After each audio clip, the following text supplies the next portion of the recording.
starting the 11 o'clock show office party. Joining me tonight is my lovely co-host, the delightful and yet boozy Daisy Donovan. Daisy!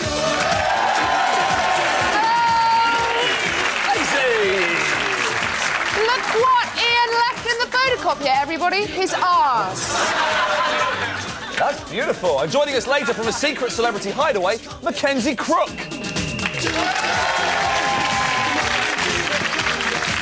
Well, the Verve may have split up, but here's a man who proves the drugs do work. Tommy Vance, show me your new slam. Thursday, April the 29th, and Buckingham Palace agrees to give the press more info on the princes. So, we'll get to find out who Harry's father really is, and who popped William's cherry. I've heard he's had Britney Spears. Wicked. From a Randy Royal to a Serbian assassination plot we hope to foil. And BBC boss Tony Hall gets a Serb death threat. Their demands are simple. Stop bombing Belgrade. And for God's sake, cancel Harbour Lights. From a ruthless plan to stop the relentless bombing of Kosovo to Poe. And Teletubbies creator Anne Wood is named Businesswoman of the Year. Accepting the award, she said, "Uh-oh, big hugs. Time for Tubby bye-byes." No, she didn't. She thanked her colleagues in a 10-minute speech of considerable articulacy. From Tinky Winky to Welsh devolution. And the Natural Law Party unveils their mad manifesto for Wales at a packed press conference. You'd have to be as thick as pig shit to vote for this lot. So, they're confident of success in Wales. Oh, yeah. Oh, yes. Those are the big things in the news, but it's wrong to ignore small things. I ignored a small thing once and it cost me a testicle. Let's take a look at the day's tiddlers in our Red Top Roundup. A classics don at Oxford has undergone a sex change and is looking forward to life as a woman. And I bet he changes his mind once he's had his first rag week. It is funny, it is. Peter Mandelson has hired a professional minder to ensure his security. Possibly not the first time he's had someone hard stay up all night and cover his back. A fishmonger is being sued by a customer for selling undersized shellfish. He's taking him to the small clams courts. Yes. You love it, you love it. A man has tattooed his marriage proposal on his backside, but his fiancée won't say yes until she's seen the ring. Now, Iain, here's a question. What connects William Hague and Hugh Grant? They both acted like twats in Notting Hill, and neither of them are fit to run the Tory party, though William has never had his knob sucked by an LA whore. The papers reveal that Hague could be sacked as Conservative leader any day now, for what backbenchers view as his abandonment of traditional Tory policy, and not because he's an oddly camp, old bald baby who speaks like he's sitting on his nuts. Although that may have something to do with it. But if he acts quickly, he could still hang on to his job. We know image changes haven't worked, so he should try hanging out with the right people to make him look cooler. William, we know you're watching. How about a night on the tiles with spotted Dick Dean Gaffney? And if that works, why not hit the big time? A night out with the Gallagher brothers. But if you really want to impress, you've got to be seen like many great men before you, getting in here. But if all this fails, don't worry, William. With Fionn out of the house and nothing to do all day, you'll have plenty of time to get your putter out and work on your stroke. Bees. They're the new soldiers. A report out today reveals that the army is using them to detect landmines. So why are bees better than squaddies? Well, they only need tiny barracks, they never bully black recruits, and they don't rampage through Aldershot town centre beating students up and pissing through letterboxes. So what other creatures could be used in the forces? Iain took his finely honed microphone technique onto the streets to find out. So American scientists have begun to train honeybees to find landmines. All these brave boys in yellow and black be the first in a long line of animal battalions. And is this morally acceptable? I've come here to London, home of the animal lover, to find out. Is it right to use animals in war, do you think? Well, yeah. Yeah. They ain't going to use bees, are they? Yeah, they are. Going to use. They are. They're going to use bees. No, they are. No, they are. It says there. Scientists train bees to detect landmines. They are. No, they're not. How many should we be using in a war zone situation? Oh, well, I think bees, insects, mosquitoes, for example. NATO are proposing to use monkey parachutists. They've got monkeys behind enemy lines and just cause mayhem just by going completely mental. Right, well, as long as they sort of give back a full report of what's going on, you know, as long as it makes interesting television, then I think that's perfectly acceptable. Soldiers need to be taught how to kill, instead of using dummies and things like that, actually using a live opponent, that opponent being a goose. That's out of order. That's wrong. Now, this is one of the trained rabbits that will be used in operations in the future. Now, these rabbits are forced to eat some of the components of Semtex, which is perfectly safe in their stomachs, it's quite moist. When they release it in the form of a stool, that then acts as a landmine, and if you just tread on that stool, bang. One of the suggestions NATO has come up with the possibility of ground forces moving into Kosovo, is having, I don't know if you can see, we've got a little hamster in there coming out, is sending in an army of hamsters on the back of these big tracks. Do you think that's a good idea? To what end? To the end of winning the war. Well, it's probably worth a go. This is Colonel Dwayne Phillip from the 21st Airborne Division, a veteran of the Gulf War and had some dealing with Vietnam. I can't remember its exact connection, but has won a Purple Heart and various other medals. Is it right to be using ducks like this? Well, I mean, the duck's perfectly... It's obviously a veteran, knows exactly what he's doing, so certainly, yes. Should we be sending ducks, geese, wildfowl into a war zone? Yes. To do... To die. So just in conclusion then, it is fine to use animals in war. Not dolphins, but certainly the ducks and the chimpanzees that you've mentioned, I think that's perfectly acceptable. So if the Americans are determined to win this war without any casualties, then maybe all our hopes for the future lie with the brave heroes such as Colonel Phillips. This has been Iain Lee, the 11 o'clock show, London.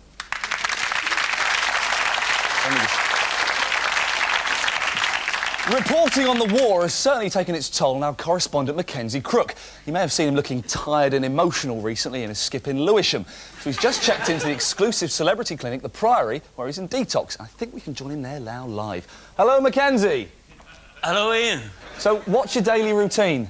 Get up at 6:30, have some breakfast, then it's colonic irrigation. 9 a.m. it's exercise time in the gym, then it's colonic irrigation. When I'm finished there, it's 4 hours of macrame, followed by colonic irrigation. Wow. What are you allowed to eat there?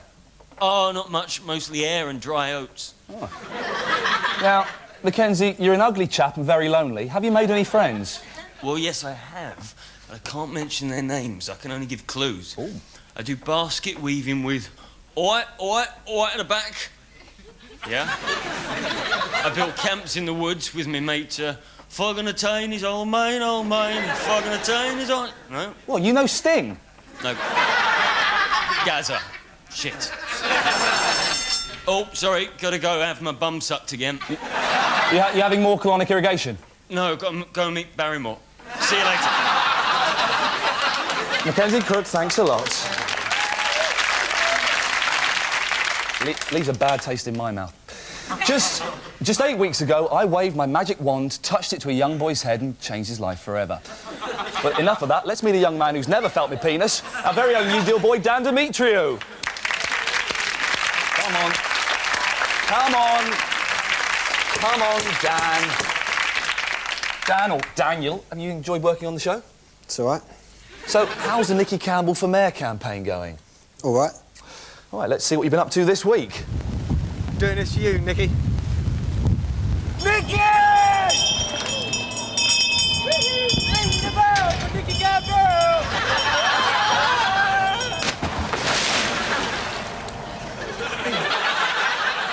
That is amazing. I can't believe you did that without even thinking of your own personal safety. Bet you shat yourself, though. So, how on earth are you going to top that one, mate? Easy. Stand by VT in 5 on my cue. I think you enjoy this, Ian. It's a song, and run VT. Musicians, lights, and a hat. Nicky, you're so fine, you blow my mind. Hey, Nicky. Oh, Nicky, you're so fine, you blow my mind. Ah. Oh, Nicky, what a pity you're not London's mayor. London without you is like Sunny without Cher. Oh, Nicky, what a pity, can't you understand? It's guys like you, Nicky, who should run the capital of our country. You've been a top DJ and clever talk show host. To all your future plans, we make this joyful toast. It's Jeffrey, Ken or you, you're the one we like the most, Nicky. Oh, Nicky, we assume you've got the skills required to hold this civic post and do all the things required. Oh, Nicky, let us just repeat this one more time. You've got the skills, Nicky, to run the capital of this brilliant country, oh yeah.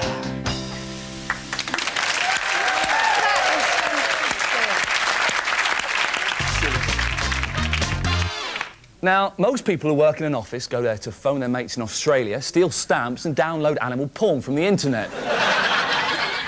Maybe that's just me. I think it might be. But a survey this week revealed that 1 in 5 people actually have sex in the office. Wow.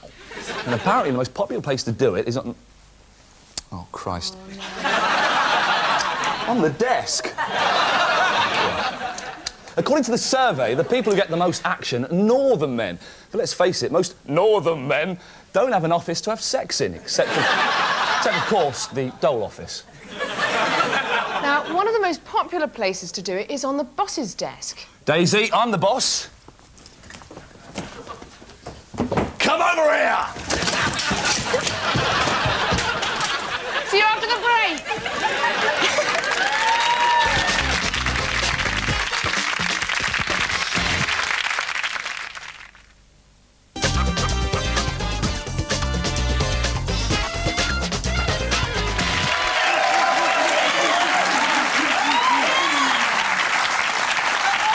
Welcome back to the 11 o'clock show. Now, I can think of nothing worse than 2 girls fighting. And I can think of nothing else, especially if it involves bikinis, kissing and mud.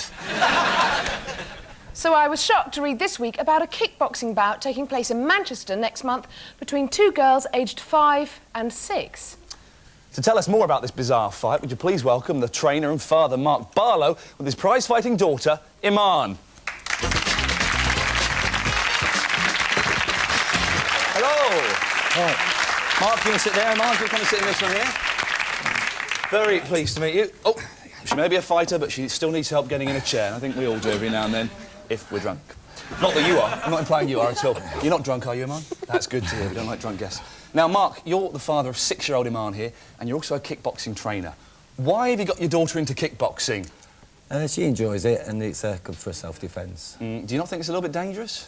A little, but she's very good. I thought you were going to say no, not at all there. But, there's a bit of danger, but you make money out of it. Now, that's not right. I'm not suggesting that's why you do it. Now, Iain, do you get all your aggression and stuff from Sporty Spice? Does she make you fight like that? Yeah. Yeah, she's cool, isn't she? Yeah. Who's your favourite Spice Girl?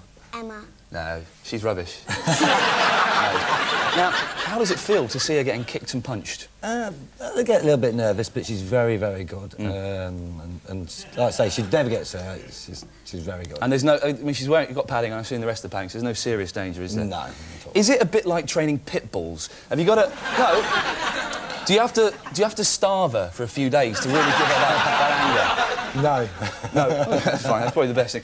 So, what kind of training do you do, Iain? Do you, like, put Dolly's clothes on a bit faster or play really fast PlayStation games and stuff? No. No? What training do you do, then? Running. Just do running? Do you push-ups and things? How many push-ups can you do? 50? Shut up. Shut... She can't do 50. She's 6. No problem. Right, well, I can do 5, and that's if there's a man helping me.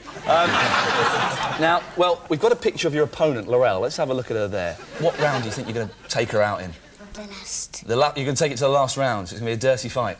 Very exciting. Well, we can't all be at the bout when it happens, but we've got Laurel over here. Come around, Iain, let's have a look.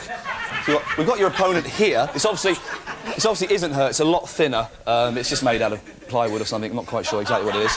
So, Laurel, I want you to show us exactly what you do. Go on, beat her up. Yeah, hard on that. Come on, Laurel. Egg her on, Mark. Let's see some tactics. Some punches in. Come hard.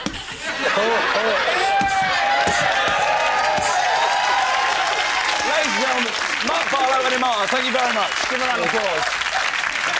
Cheers, Mark. Thank you very much, Imar. Lovely. Uncle Ben makes rice. Gentle Ben is a grizzly bear. And Mr. Ben is a cross-dressing suburbanite and probably a gaylord. But Labour MP and socialist Tony Benn is none of these, although he has been known to make rice. Ali G went round to see him. Let's see who turned out to be the biggest pudding. Yeah, don't stop. It goes out to the crew up top. That's it. Wicked. I is here with none other than Tony Benn. He been in the political game for many, many years, so nobody knows it like he does. And he is going to explain what socialism is and what all the left stuff is going on. What is socialism, Tony? Socialism is about organisation, it's about democracy.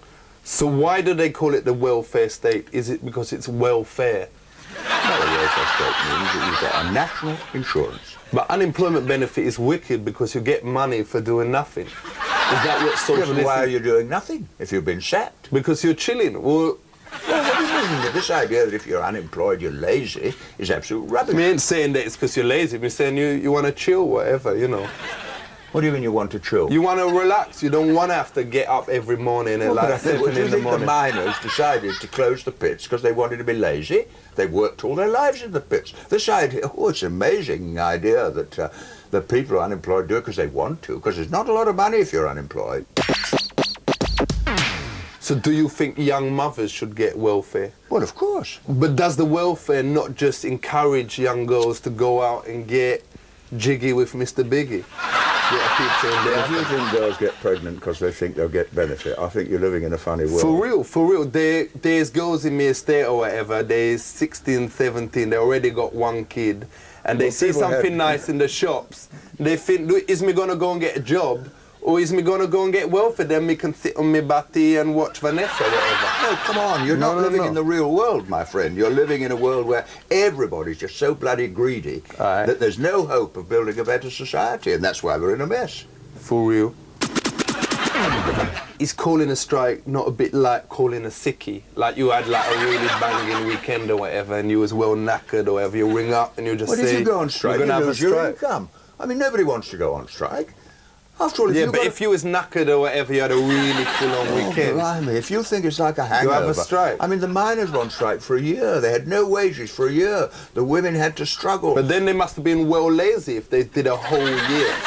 Look, they wanted work, and the government stopped them from having the right to work. So they gave up their income to fight for their jobs and their children's jobs. But everyone going on about the right to work. What about the right not to work? Well, that's different if you don't want to work. Then, for real? Well, I mean, that's just not true of most people, does it? Most people really want to work. You want to work, you wouldn't be here today. No, me want to work when we want to work, but most of the time we want to chill, we want to hang with my bitches, whatever. We just want to relax. treat women with a great deal of disrespect. You call them a bitch as if you were a dog. No, that ain't a term of disrespect. Well, it is a term of disrespect. Just like animals, you're calling them animals. I think this really does come down, in the end, not to an argument about politics, but an argument between you. You've got no time for people. You think they're lazy, greedy, don't want to work. You call women bitches. And then you're asking me about a society that's happy. Well, I tell you, a society like that, somebody shoot you one day because you treat them like an animal. So... why is it everyone is banging on about the right to vote? Because we took us hundreds of years to get the right to vote, and we wouldn't have had the welfare state, we wouldn't have had full employment, wouldn't have had anything that matters if we hadn't had the right to vote. But what's so good about it? I mean, I went once, and it was rubbish. How was you meant to choose who you vote for when you ain't never heard any of the names? You just vote for the one with the most stupid name. It's Dinky Pinky Dinky or whatever. Well, if you think people do that, you see, you haven't got much confidence in people. But what me saying, Mr. Ben, is why don't they get people who people is heard of? Why don't they get like Frank Bruno standing or Van Outen standing? Well, I don't know. Well, Frank Bruno, maybe. I don't know what his opinions are, but all I can say is that... but you know he is an honest geezer, yeah? Well, all right, then. Too bright, but he's put him up honest. as a candidate. But the good thing about the celebrity means that you know what they is like. Otherwise, you get an MP and then you find after a year that they is like, you know, sleeping with horses or whatever. If the Spice Girls were in Parliament, I went to the Spice Girls and said, look, they've closed my factory, I've lost my job, my wife's got cancer, my dad can't live on a pension, Granny can't get it. What would she do about that? They'd do a dance. They'd be rubbish. OK, we just want to say thank you, Tony Benn. No, it's been fun. I enjoyed it very much. Maximum respect going out to my main man, Tony Benn. Aye. Nice to see you. Keep it real. Very tense. Very tense. There comes a time in every half-witted, tarty, overprivileged, it-girl media slut's life that she has to go into rehab. And today that time has come for Tara Palmer-Tompkinson. After making an arse of herself on last week's Frank Skinner show, the multi-talented columnist and skier has booked herself into the exclusive Meadows Clinic in Arizona. Or has she? Oh, says. Well, according to The Sun, a receptionist at the US clinic said last night, "I can neither confirm nor deny that she is here, but I can't take a message." So what's going on? Are we being told the whole story? Let's find out what the papers ought to say with our regular feature, What the Papers Ought to Say.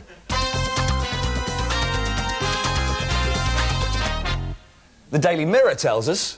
She's taken a long look at herself and has realised her life is in a mess.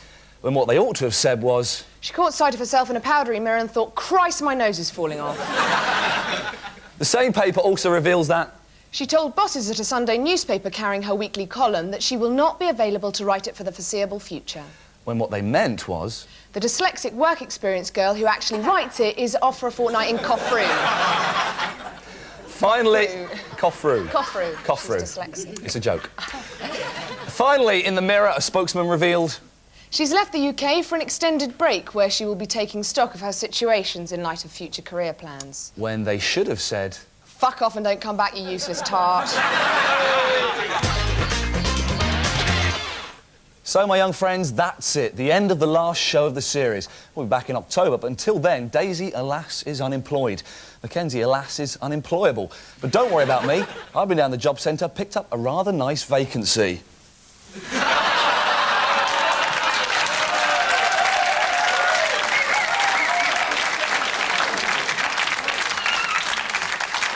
That's right, I'm going to be a TV repairman.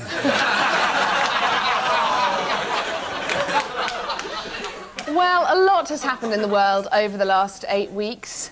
There have been some good times, some bad times, and a war. So here's a compilation of how we dealt with these stories of international significance, cut to the beat of an up-tempo pop track. Enjoy. Goodbye. Goodbye.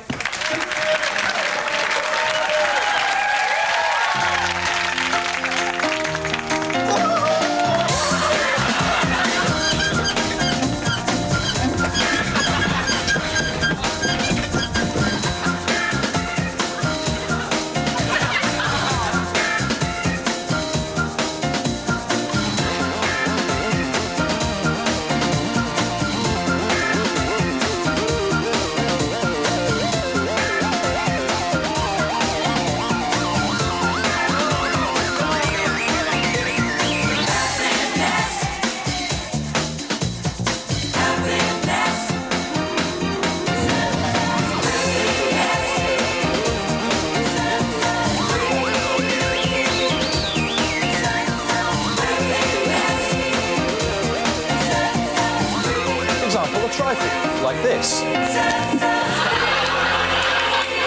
Enough fucking or...